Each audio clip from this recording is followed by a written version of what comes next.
राम राम बंधुओं, ज्योतिर्लोक में आपका फिर से हार्दिक स्वागत है। धर्म को समझना वास्तव में बहुत ही जटिल, बहुत ही कठिन है। कहने के लिए तो व्याख्या हो सकती है, व्याख्या किया जा सकता है, लेकिन जब आगे जाकर चर्चा होती है तो धर्म किसी के लिए वही कर्म धर्म हो जाता है और किसी के लिए वही कर्म अधर्म कहलाता है। तो देश काल स्थिति के अनुसार भी इसका निर्णय होता है, किंतु जैसा कि अभी हमने पूर्व चर्चा में समझने का प्रयास किया था कि मुख्य क्या है। मुख्य है अंतरात्मा के षड विकारों को दूर करने का प्रयास करना। आत्मा के षड विकारों को दूर करने का जो प्रयास होता है वही धर्म है। जो आत्मा के षड विकारों को दूर करता है वही धर्म है। आत्मा के विकार जब नष्ट हो जाते हैं तो आत्म कल्याण हो जाता है। और रामचरितमानस में भी इसका एक भगवान स्वयं कहते हैं कि निर्मल मन जन सो मोहि पावा, मोहि कपट छल छिद्र न भावा। अब यही बात समझिए, यही तथ्य कह रहे हैं। यद्यपि यहाँ कपट छल छिद्र वही हो गया ना, सारे विकार। मोहि कपट छल छिद्र अर्थात भगवान को कौन प्राप्त कर सकता है, मोक्ष कौन पा सकता है? जिसका मन निर्मल हो, विकार नहीं हो। अब यहाँ मन मात्र मन नहीं, अंतःकरण चतुष्ट है। चित्त की शुद्धि संस्कारों से होती है।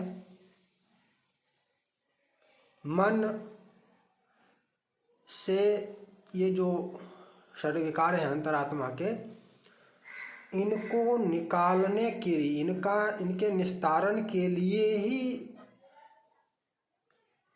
अनेक विहित निषिद्ध कर्तव्य ये सब विधान है। क्योंकि धारयतेति धर्मः, जो धारण किया जाए वह धर्म है। तो क्या धारण किया जाए? वह विधान। वेद में जो विधान बताया गया है, कर्तव्य का निश्चय किया गया है, फिर उसका विस्तार अन्य शास्त्रों में, जैसे श्रुति तो वेद हो ही गया, स्मृति, उपनिषद, पुराण, सूत्र, इन ग्रंथों में, शास्त्रों में जो जो धर्म संबंधी विहित और निषिद्ध, यह करो यह न करो, कर्तव्य, इसका निर्धारण किया गया है। निर्धारण किया गया है, उसी को धारण करना कि हाँ, यह जो निर्धारित है, जो निर्धारण किया गया है, हमको इसका पालन करना है, वही धर्म है। धर्म मार्ग, वो मार्ग बता रहा है कि ये करो यही धर्म होगा। इसको धारण करो, क्या? इन नियमों को, कि ये करना है, ये नहीं करना है। चर्चा कर्तव्य की होती है कि धर्म क्या है? कर्तव्य है, कर्म ही धर्म है। ये एकांगी चर्चा है। धर्म की जब बात करते हैं तो धर्म में कर्म, अकर्म, विकर्म सब कुछ आ जाते हैं। कर्तव्य ही धर्म है तो अकर्तव्य क्या होगा? कर्तव्य ही धर्म है तो कुछ भी कर सकते हैं। तब तो अकर्तव्य का निर्धारण क्या कौन करेगा, कैसे होगा कि यह अकर्तव्य है? कर्तव्य का पालन और अकर्तव्य का त्याग दोनों आता है, मात्र कर्म नहीं आता है। तो उसी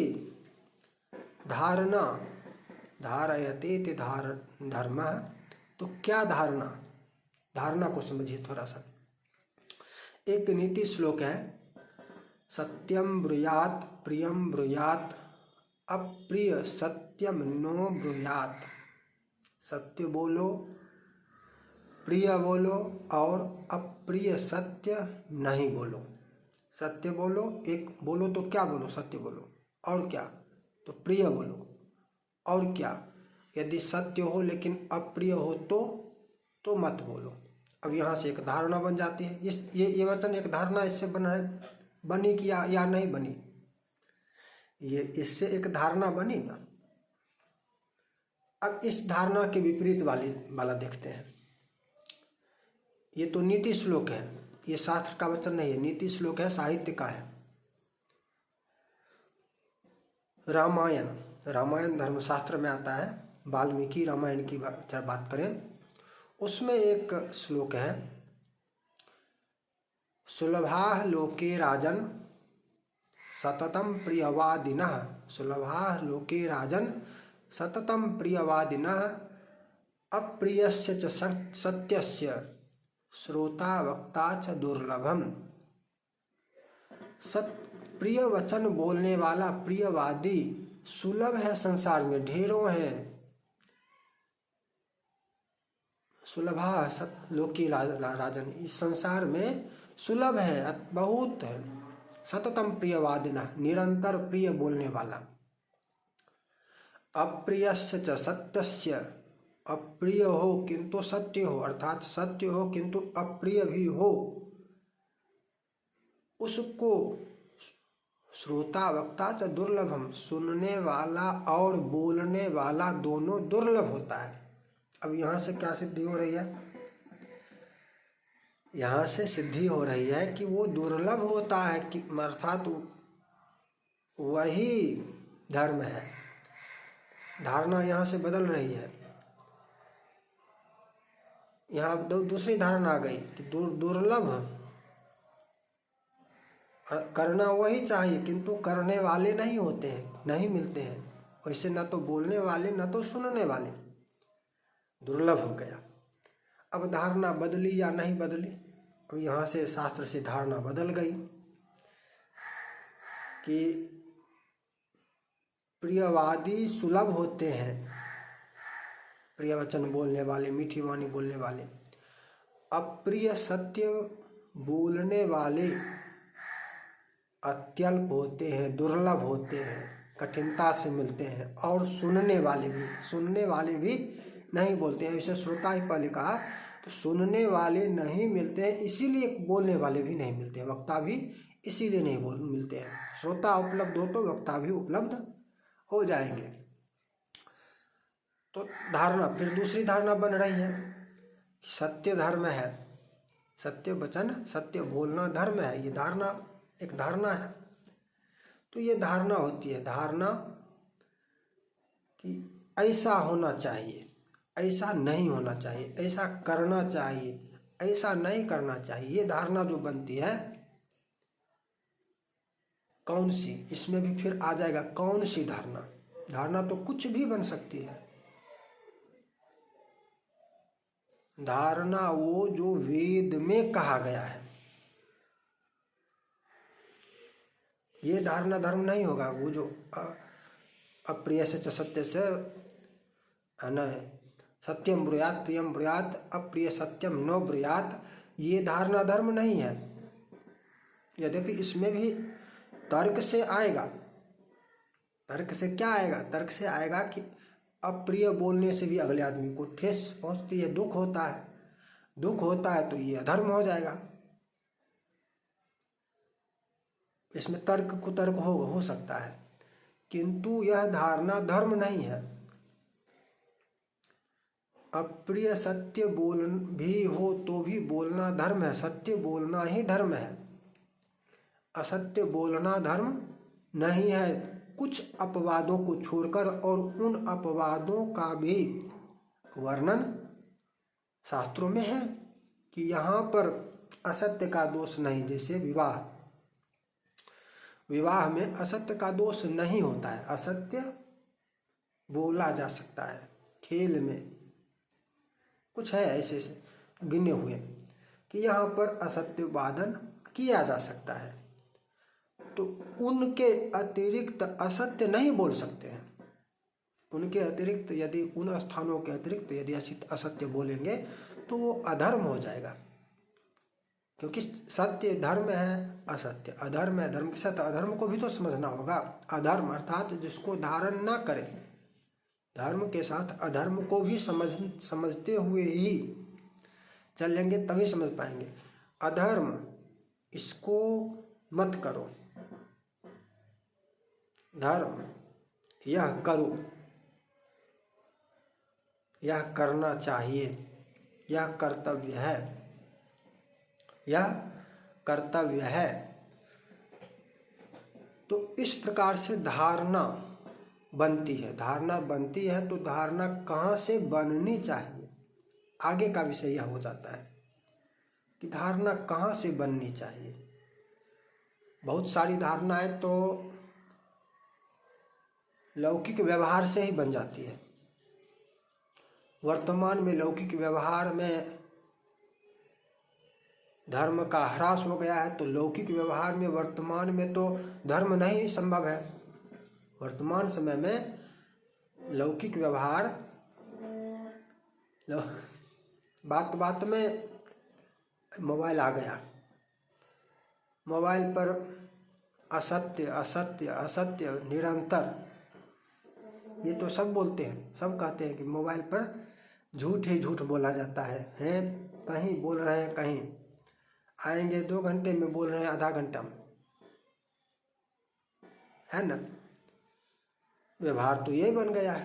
तो लौकिक व्यवहार से यदि प्राचीन समय में व्यवहार में धर्म था, इसलिए व्यवहार से ही धर्म को सीख जाते थे, धारणाएं बन जाते थे व्यवहार को देखकर ही। अब वर्तमान व्यवहार को देखकर धर्म बनना, धारणाएं बनना संभव नहीं है, धर्म समझना संभव नहीं है। संक्षेप में संक्षेपीकरण किया गया है इन्हीं तथ्यों का। जैसे संक्षेप में गोस्वामी जी ने कह दिया, परहित सरिस धर्म नहीं भाई। अब आपके विकार जो हैं, काम क्रोध लोभ मोह राग द्वेष, तो किससे, किसी अन्य को यहाँ पर हानि होती है। आप इन आपके खड़ विकारों से किसी स्वयं की हानि तो होती है, स्वयं बंधन में पड़ा रहता है, अन्य को हानि होती है, अन्य के लिए इसमें हानि है। क्रोध किए तो किस पर, किसी अन्य पर करेंगे। काम के काम मतलब कामनाएं भी हैं, अपनी कामनाओं की पूर्ति के लिए, इच्छाओं की पूर्ति के लिए अन्य लोगों को कष्ट देना, पहुंचा देते हैं। लोभ में पहुंचाते हैं, लोभ रहता है तो लोभ से ही चोरी करते हैं। मोह के कारण भी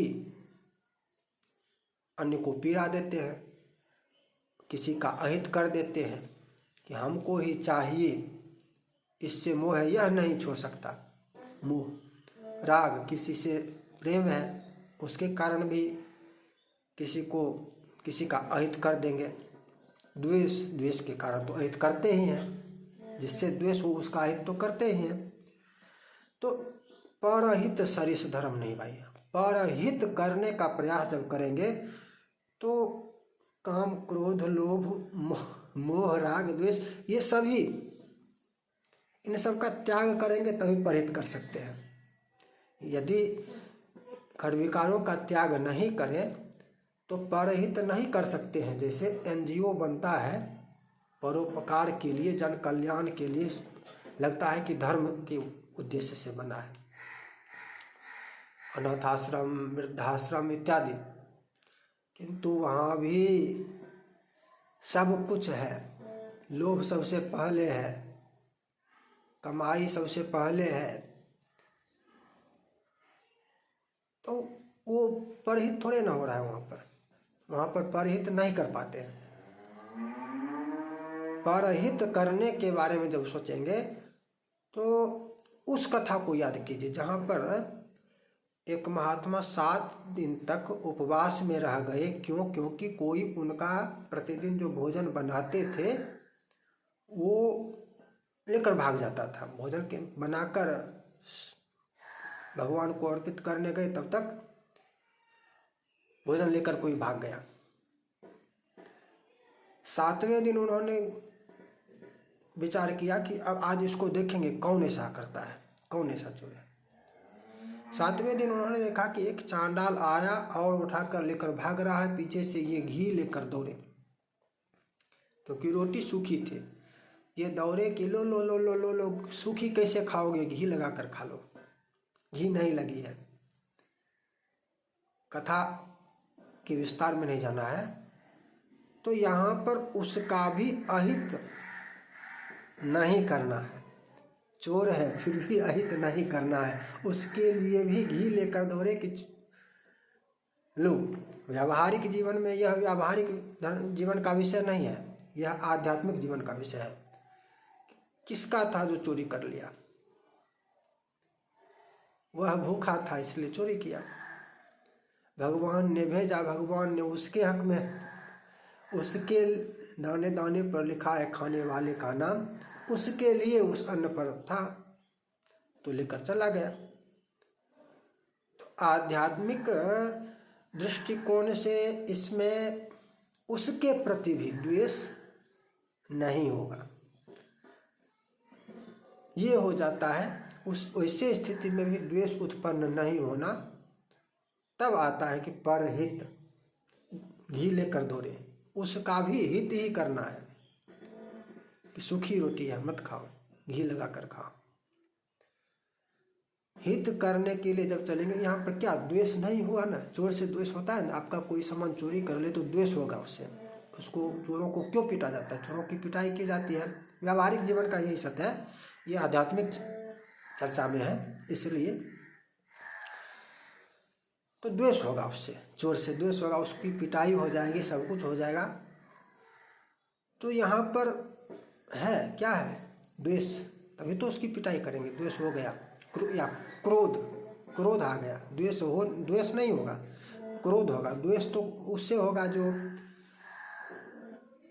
आपके जैसा हो, आपके जैसा ही कोई और हो, उससे प्रतिस्पर्धा करना, प्रतिस्पर्धा ही आगे बढ़कर द्वेष हो जाता है। द्वेष में न क्रोध यहाँ पर आता है। क्रोध आएगा, उसकी पिटाई करेंगे।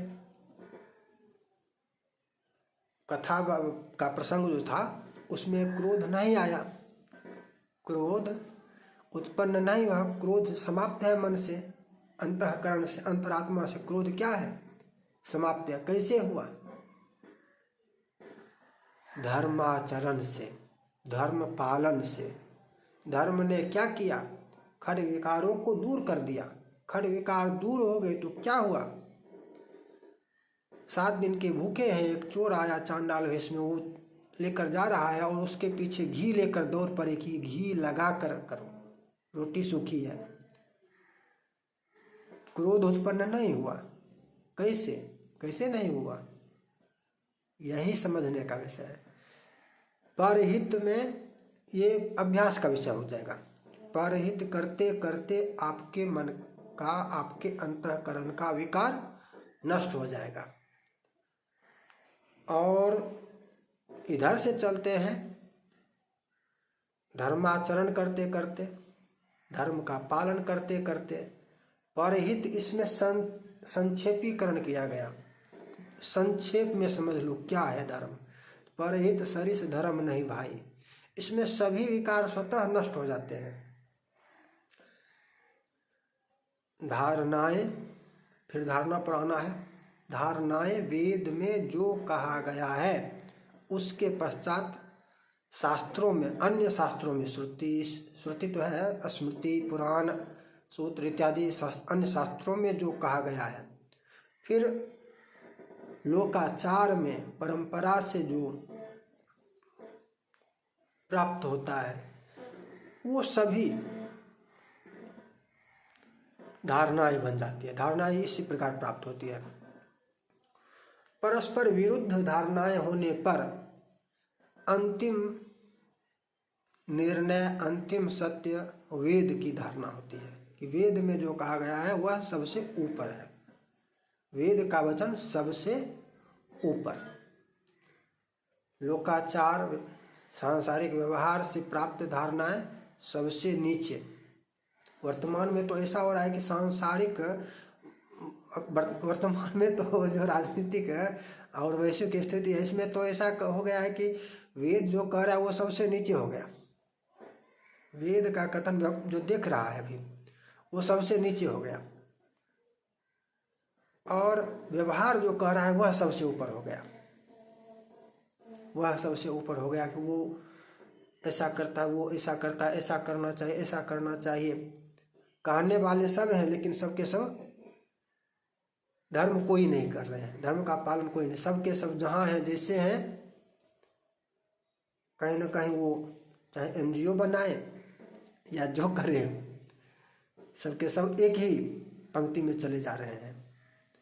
व्यवहार, एनजीओ क्यों, महात्मा एनजीओ क्यों बना रहे हैं, कथा वक्ता एनजीओ क्यों बना रहे हैं? पैसा लेने के लिए। बोलिए, वेद नीचे आ गया, वेद नीचे आ गया, और कुछ और काम जो है वो ऊपर आ गया, इसलिए हो रहा है। धारणा, व्यावहारिक धारणा, लोगों ने बताया कि आप ऐसा कीजिए, दान लेने के लिए एनजीओ बनाइए, एनजीओ में डोनेशन लीजिए, तो एनजीओ बना लिया। सभी कथा वक्ताओं के एनजीओ है ना, तो ये धारणा बन गई। अब ये धारणा कहाँ से आई? ये धारणा तो इधर से, सांसारिक व्यवहार से ही आई ना। ये धारणा वेद से थोड़े ना आई है। वेद थोड़े ना कहता है, वेद तो अधिकार देता है, आप दान ले सकते हैं, दान क्यों नहीं लेंगे? दान ले सकते हैं, दान लीजिए, लेने का अधिकार है, दान लीजिए, दान दीजिए। एनजीओ बीच में कहाँ से आ जाएगा? एनजीओ आने का मतलब क्या होता है? एनजीओ क्या क्या करती है? एनजीओ हाथी का दांत और दिखाने वाला और खाने वाला और जो होता है, एनजीओ की यही स्थिति है। कहने के लिए, दिखाने के लिए कुछ और किया जाता है, और भीतर भीतर कुछ और होता है, बिल्कुल विपरीत होता है। बाहर में जो दिखता है इस तरफ से, इधर कुछ और, इधर कुछ दिख रहा है, इधर कुछ है। इधर दिखाई दे रहा है कि पीछे का भाग है, इधर दिखाई दे रहा है हाथ खाली है, और इधर जो है भीतर में छुपा लिया। तो आज की चर्चा को यहीं विराम देते हैं, फिर मिलेंगे नई चर्चा के साथ। जय जय श्री राधे।